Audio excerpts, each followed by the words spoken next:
Um bom dia para você que está aqui, um bom dia para você que está em casa.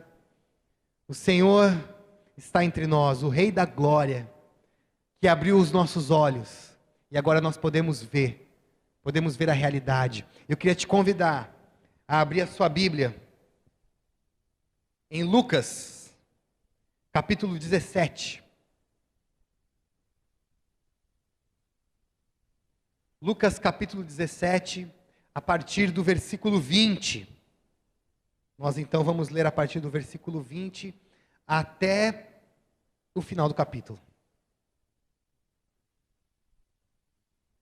Certa vez, tendo sido interrogado pelos fariseus sobre quando viria o reino de Deus, Jesus respondeu: o reino de Deus não vem de modo visível, nem se dirá, aqui está ele ou lá está, porque o reino de Deus está entre vocês. Depois disse aos seus discípulos: chegará o tempo em que vocês desejarão ver um dos dias do Filho do Homem, mas não verão. Dirão a vocês: lá está ele, ou aqui está. Não se apressem em segui-los, pois o Filho do Homem, no seu dia, será como um relâmpago, cujo brilho vai de uma extremidade à outra do céu. Mas antes, é necessário que ele sofra muito e seja rejeitado por esta geração. Assim como foi nos dias de Noé, também será nos dias do Filho do Homem. O povo vivia comendo, bebendo, casando-se e sendo dado em casamento, até o dia em que Noé entrou na arca. Então veio o dilúvio e os destruiu a todos. Aconteceu a mesma coisa nos dias de Ló. O povo estava comendo e bebendo, comprando e vendendo, plantando e construindo, mas no dia em que Ló saiu de Sodoma, choveu fogo e enxofre do céu e os destruiu a todos. Acontecerá exatamente assim no dia em que o Filho do Homem for revelado. Naquele dia, quem estiver no telhado de sua casa não deve descer para apanhar os seus bens dentro de casa. Semelhantemente, quem estiver no campo não deve voltar atrás por coisa alguma. Lembrem-se da mulher de Ló. Quem tentar conservar a sua vida, a perderá. E quem perder a sua vida, a preservará. Eu lhes digo, naquela noite, 2 pessoas estarão numa cama. Uma será tirada e a outra deixada. 2 mulheres estarão moendo trigo juntas. Uma será tirada, a outra deixada. 2 pessoas estarão no campo, uma será tirada e a outra deixada. Onde, Senhor? Perguntaram eles. Ele respondeu: onde houver um cadáver, ali se ajuntarão os abutres. Um texto de Jesus, na verdade uma resposta de Jesus aos fariseus, que estavam ali questionando Jesus a respeito do reino de Deus.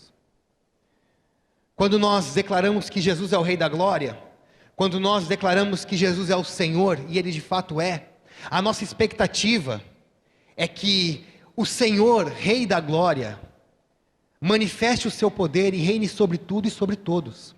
E se Ele é o Rei da Glória, o Rei de toda bondade, o Rei de todo amor, o Rei de toda generosidade, o Rei da paz, nós ansiamos por uma realidade de completa paz, completa harmonia, onde a glória do Senhor nos preencha de tal forma, que o pecado já não tenha mais poder, que as doenças, as pandemias, as enfermidades, a corrupção, a maldade do ser humano, não tenha mais espaço. Nós ansiamos por isso, e há uma promessa de que Jesus vai voltar, e a obra que Ele começou a realizar na cruz, vai ser então consumada, vai ser então finalizada, quando Ele voltar, nós nos encontraremos com Ele. Há essa promessa da volta de Jesus, Jesus prometeu.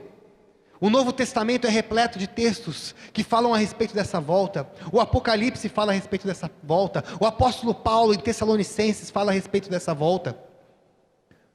Quando Jesus foi assunto aos céus, subiu aos céus e desapareceu na frente dos discípulos, os anjos que apareceram ali falaram: Jesus vai voltar, do mesmo jeito que ele subiu, ele vai voltar. Então há uma promessa, há uma profecia: Jesus vai voltar. Mas diante dessa realidade, há também uma outra realidade: nós não sabemos quando. E eu não sei se você já parou para pensar na volta de Jesus, mas eu lembro quando eu era adolescente, eu falava assim: Jesus, espera eu casar. Espera eu me casar, Jesus. E a gente fica nessa expectativa: quando que Jesus vai voltar? E quando ele voltar, vai mudar toda a realidade, a maldade vai passar, mas esse mundo também vai passar, nós vamos nos conhecer quando ele voltar. Há vários questionamentos, várias perguntas. Então, se há uma certeza de que a volta de Jesus, ela de fato vai acontecer, se nós podemos estar certos disso, não há qualquer dúvida, ele vai voltar. Por um outro lado, há inúmeras incertezas a respeito dessa volta, a começar pelo dia. Muitos tentaram se levantar ao longo dessa história para tentar marcar uma data, né? Alguns chegaram a marcar data. Se você for pesquisar, você vai ver que alguns pastores, alguns líderes aí da história resolveram marcar uma data e foram frustrados, porque não saber a data, não ter a mínima noção de quando isso vai acontecer, faz parte da doutrina da segunda vinda. A doutrina da volta de Jesus, ao mesmo tempo que tem a certeza da volta, tem a incerteza de quando isso vai acontecer. Então, com relação à volta de Cristo, nós podemos entender que Jesus vai voltar, isso é certo. Por um outro lado, não existe a possibilidade de nós sabemos quando. Não há essa possibilidade. Portanto, se ele vai voltar e nós não sabemos quando isso vai acontecer, tudo o que nos resta é estar prontos, é estarmos prontos. Tudo o que resta para nós é estarmos prontos para esse momento. C.S. Lewis diz algo interessante, comparando a vida a uma peça de teatro. Ele diz que nós não sabemos como a peça vai terminar, nós não sabemos nem a respeito dos personagens principais e secundários, nós não temos noção nenhuma do futuro, e também não temos muita noção, somos mal informados com relação ao passado, somos ignorantes com relação ao futuro e mal informados com relação ao passado. Nós só sabemos que um dia nós vamos nos encontrar com o autor, e nós queremos saber desse autor o que ele achou do nosso desempenho nessa peça. Então, se nós não sabemos como será o final dessa peça, tudo que nos resta é atuar bem. Tudo que resta para nós é uma boa atuação. Nessa peça teatral chamada vida, o que cabe a nós, já que não sabemos quando as luzes irão se apagar, quando a cortina irá fechar, tudo o que nos resta é atuar bem, é fazer uma boa atuação. E a pergunta é: como nós podemos atuar bem? Acho que esse é o grande questionamento. Como nós nos preparamos para esse dia? Como que a gente vigia? Precisamos vigiar. Como vigiamos? Como vivemos na iminência dessa volta, sabendo que essa volta vai acontecer, mas que nós não temos a noção nenhuma de quando será? Como atuar bem? E o texto bíblico que lemos traz aí algumas dicas que eu gostaria de compartilhar com vocês nessa manhã. Porque se estamos certos que Jesus vai voltar, e Ele vai voltar, você crê nisso? Você que está em casa crê nisso, que Jesus vai voltar? Se nós cremos nisso, vamos então viver para essa volta. Num primeiro momento eu entendo que nós precisamos discernir os sinais. Olha que interessante em Mateus 24, 30 a 35. É um outro texto que fala a respeito dessa volta, da volta de Jesus. Então, Mateus 24, do versículo 30 ao 35. Então aparecerá no céu o sinal do Filho do Homem, e todas as nações da terra se lamentarão e verão o Filho do Homem vindo nas nuvens do céu, com poder e grande glória. E ele enviará os seus anjos com grande som de trombeta, e estes reunirão os seus eleitos dos quatro ventos, de uma a outra extremidade dos céus. Agora presta atenção, aprendam a lição da figueira. Quando os seus ramos se renovam e suas folhas começam a brotar, vocês sabem que o verão está próximo. Assim também, quando vierem todas estas coisas, saibam que Ele está próximo, às portas. Eu lhes asseguro que não passará esta geração, até que todas essas coisas aconteçam. Os céus e a terra passarão, mas as minhas palavras jamais passarão. Voltando para o texto de Lucas. É interessante que Jesus começa a falar da volta no texto de Lucas, e aí chega uma hora que os fariseus perguntam: onde, Senhor? Onde isso vai acontecer? E a resposta de Jesus é engraçada, né? Ele diz o seguinte: onde houver um cadáver, ali se ajuntarão os abutres. Jesus parece meio enigmático, não é verdade? Mas a verdade é que para discernirmos os sinais, nós precisamos discernir os sinais não para saber a data exata, mas para ter consciência da realidade. O exemplo que lemos lá no Evangelho de Mateus, da figueira, quando a gente vê ali, né, as folhas se renovando, as flores saindo, a gente sabe que vai chegar o verão. É para a gente não perder a consciência de que o verão vai chegar. O inverno pode estar frio, pode ser um tempo de frio, de se guardar, de resguardo, mas o verão vai chegar. E os sinais nos lembram dessa realidade. Nós precisamos estar atentos e discernir os sinais da vida, para não perder a consciência da realidade de que um dia Jesus vai voltar. Não para tentar fechar uma data, não para tentar fechar um dia, ou vamos tentar ver aqui quais profecias se cumpriram ou não. Eu acho interessante esse estudo das profecias de Jesus, mas simplesmente para não perder a noção da realidade, de que Jesus vai voltar. E essa resposta de Jesus: onde houver um cadáver ali, então se ajuntarão os abutres, é uma resposta estranha. E eu gosto da Bíblia, a Mensagem, que ela diz mais ou menos o seguinte: onde houver um cadáver, ali se ajuntarão os abutres. Tudo começa com o meu corpo morto.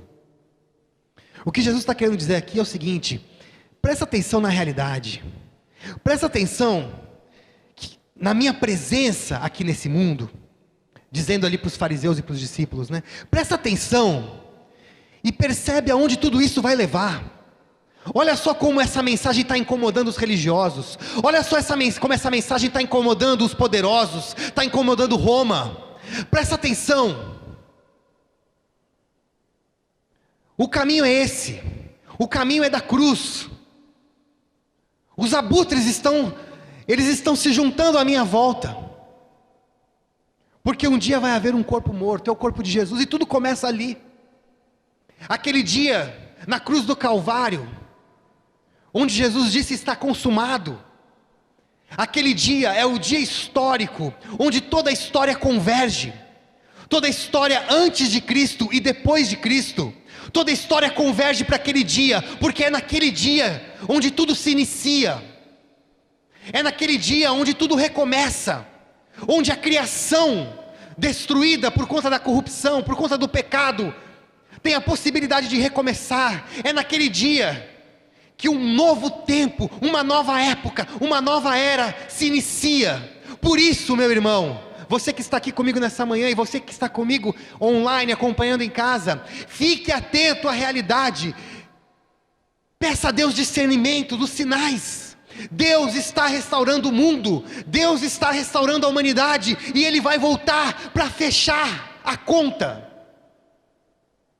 Ele vai voltar para fechar a conta, e nós estaremos com Ele para sempre, com o Rei da Glória, que reinará em paz, em amor, o Deus de toda a bondade, o qual cantamos aqui.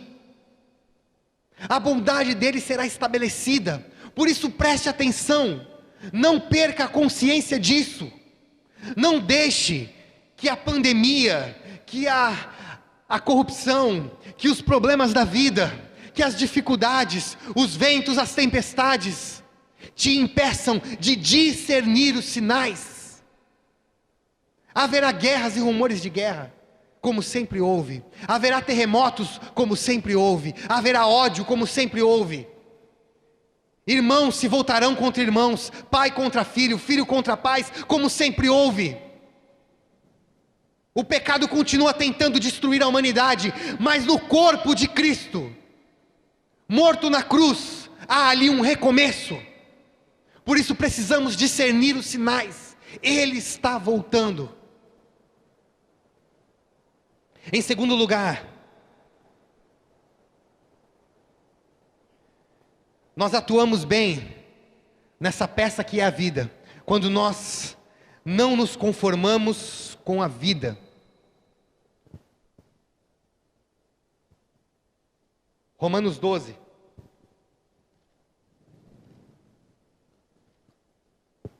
Portanto, irmãos, rogo-lhes pelas misericórdias de Deus, que se ofereçam em sacrifício vivo, santo e agradável a Deus. Este é o culto racional de vocês. Não se amoldem ao padrão deste mundo, mas transformem-se pela renovação da sua mente, para que sejam capazes de experimentar e comprovar a boa, agradável e perfeita vontade de Deus. Não se amoldem ao padrão desse mundo. Não se conforme com essa vida. Não se conforme com o padrão que o mundo dita. É interessante nos versículos 27 a 30, e eu citei esses versículos na minha última mensagem, há 2 domingos atrás, diz o seguinte, do versículo 26 a 30, assim como foi nos dias de Noé, também será nos dias do Filho do Homem. O povo vivia comendo, bebendo, casando-se e sendo dado em casamento, até o dia em que Noé entrou na arca. Então veio o dilúvio e os destruiu a todos. Aconteceu a mesma coisa nos dias de Ló. O povo estava comendo e bebendo, comprando e vendendo, plantando e construindo, mas no dia em que Ló saiu de Sodoma, choveu fogo e enxofre do céu e destruiu a todos. Eu acho esse texto interessante. Eu disse isso para vocês já. Aqui não diz o seguinte: será como nos dias de Noé, onde havia maldade, violência. Será como nos dias de Ló, onde havia promiscuidade. Não, ele diz, será como nos dias de Noé e de Ló, onde o povo comprava, vendia, comia, bebia, se casava. Onde o povo vivia. Era o cotidiano. Era o cotidiano. Eram pessoas que simplesmente se amoldaram a essa vida. Talvez muitos ali não eram corruptos, não eram promíscuos. Talvez existisse sim uma grande quantidade de pessoas corruptas e promíscuas e violentas, mas muitos ali talvez só estivessem acomodados a essa realidade. O mal já não as afetava mais. O cotidiano, ele pode tirar a nossa capacidade de discernir os sinais. Entra no deixa a vida me levar, no automático da vida. Come, bebe, compra, vende, trabalha, estuda, casa, leva o filho para a escola, volta, vai para o trabalho, volta. E de repente perde a consciência de que Jesus vai voltar. Por quê? Porque se conformou com o mundo, se amoldou ao padrão do mundo. Às vezes é bonzinho, boazinha, tem até uma carinha bonita, um sorriso no rosto, mas está conformado. Está conformado. De repente Jesus vai voltar, a porta da arca vai fechar. De repente Jesus vai voltar para fechar a conta e passou, porque estava conformado com esse mundo, amoldado a esse mundo, ao padrão do mundo, um padrão onde você vive para você, onde você vive para a sua carreira, onde você vive para o seu umbigo, onde o dia a dia te engole, e você esquece que lá na cruz, no corpo de Jesus morto, ali iniciou um novo tempo, onde Jesus está restaurando as coisas, onde Jesus está restaurando a criação, onde Jesus está restaurando corações, e Ele quer te restaurar, e mais do que isso, Ele quer te usar como instrumento dessa restauração. Ele vai voltar, Ele vai voltar. Em terceiro lugar, nós atuamos bem, quando nós agimos sem medo de perder a vida. E aí o texto de Lucas, que a gente leu, o versículo 31, diz o seguinte: naquele dia Quem estiver no telhado de sua casa não deve descer para apanhar os seus bens dentro de casa. Semelhantemente, quem estiver no campo não deve voltar atrás por coisa alguma. Lembre-se da mulher de Ló. Quem tentar conservar a sua vida, a perderá. E quem perder a sua vida, a preservará. É ter a consciência de que esta vida que nós vivemos nesse mundo, a vida a qual nós não devemos nos amoldar, deixar que ela se amolde ao padrão do mundo. Essa vida, nós devemos viver, sim, devemos viver, mas sem medo de perdê-la. Porque Jesus vai voltar, e a vida de verdade, é só Ele que pode oferecer. Se não for a vida dele em nós, a nossa vida ela se torna medíocre, mediana. É a vida de alguém que corre atrás do dia a dia, que corre atrás do próximo dia, que junta tesouros na terra, onde a traça corrói, onde a ferrugem corrói, onde o ladrão pode vir e roubar.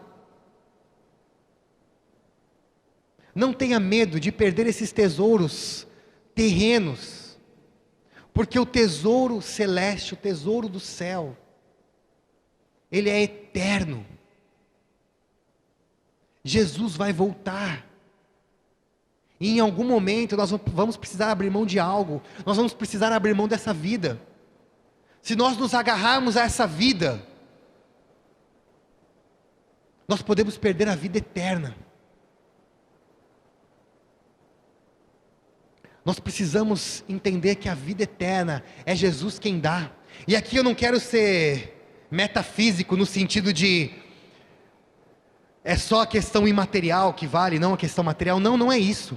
Mas é trazer a materialidade da vida, é trazer o cotidiano da vida, é trazer a realidade com relação aos nossos sentidos, aquilo que pegamos, aquilo que temos, o trabalho, a carreira, é trazer tudo isso para debaixo da experiência espiritual, é trazer tudo isso para debaixo da vida verdadeira, e falar: Senhor, a minha vida é essa, mas eu quero viver a tua vida, o que o Senhor tem para mim, e descobrir que em Cristo nós temos vida de verdade, que em Cristo nós temos vida de verdade. E por fim,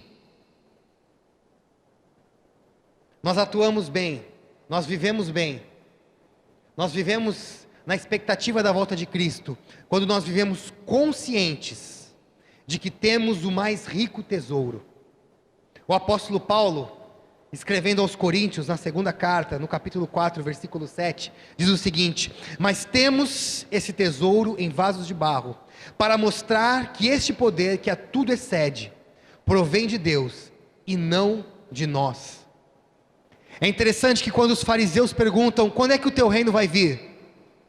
No texto que lemos de Lucas 17, versículo 20, quando é que vai vir o teu reino? Jesus fala: o reino não vem de forma visível, o reino está entre vocês, o reino está dentro de vocês, o reino está com vocês. O tesouro, o rico tesouro, que é o Senhor entre nós, já nos foi dado. O que Jesus estava dizendo para esses caras aqui, para esses fariseus, que eram especialistas na lei, que eram especialistas nas escrituras, era o seguinte: olha, tudo aquilo que vocês esperam, a chegada do Rei da Glória, um reino de paz, de amor, de justiça, tudo isso que vocês aguardam, tudo isso já existe dentro de vocês. O maior tesouro que um ser humano pode ter, o maior tesouro que esse mundo já conheceu, ele já existe dentro de vocês. Ele já nos foi dado. E Jesus subiu ao céu, mas Ele não nos deixou órfãos. Ele disse: eu vou enviar o meu Espírito, e através do meu Espírito, eu e o Pai, nós vamos vir até você, e vamos fazer morada em você. Enquanto Jesus não volta, e o reino dele não é estabelecido em todo o mundo, a dinâmica, a lógica, a realidade do reino dele já é real. dentro de você, já é real no seu coração, já é real na sua casa. Por isso nós atuamos bem, quando nós compreendemos que o reino de Deus já está entre nós. A realidade que um dia será plena, quando Jesus aparecer no céu, e todo olho então ver essa realidade, essa dinâmica já é real dentro de você, e já pode ser real na sua casa, e já pode ser real aqui entre nós. Por isso, meu irmão e minha irmã, você que aqui me acompanha, você que me acompanha na internet, o Senhor está voltando, Ele vai voltar, e nós precisamos estar prontos para essa volta, discernindo os sinais, entendendo que é Ele quem pode nos dar vida de verdade, sem medo de perder a vida, não se conformando a esse mundo, e conscientes de que Ele já está entre nós. O Senhor Jesus está entre nós.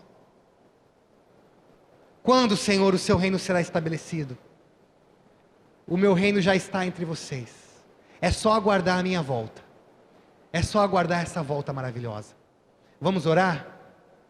Fecha os teus olhos. Fecha os teus olhos aí em casa. Senhor, nós estamos nessa manhã reunidos no teu nome, Senhor, certos de que o Senhor vai voltar, Pai, mas também carregamos conosco a incerteza de quando isso vai acontecer. Mas a verdade, Senhor, é que essa incerteza não nos afeta, porque nós queremos viver aqui e agora, prontos para a tua volta. Queremos estar prontos, queremos estar atentos, queremos vigiar, queremos atuar bem nessa peça que é a vida, para que ao final possamos ser recebidos por Ti, ó Autor. Que o Senhor nos receba, que quando o Senhor voltar, possamos nos encontrar, como o apóstolo Paulo diz lá em Tessalonicenses, nos encontrando contigo no alto. Que dia glorioso será, Senhor, porque esse dia simplesmente será a continuação de tudo aquilo que temos experimentado contigo. Nós te louvamos, Senhor, nós te agradecemos, e que o teu amor nos acompanhe, que a tua graça e misericórdia, Senhor, se renove sobre nós, e que a comunhão do teu Espírito Santo, Senhor, seja conosco, para que de fato a gente experimente essa vida que só o Senhor pode dar, prontos, esperando a tua volta, vivendo na iminência da tua volta. Nós te louvamos e te agradecemos, em nome de Jesus, amém.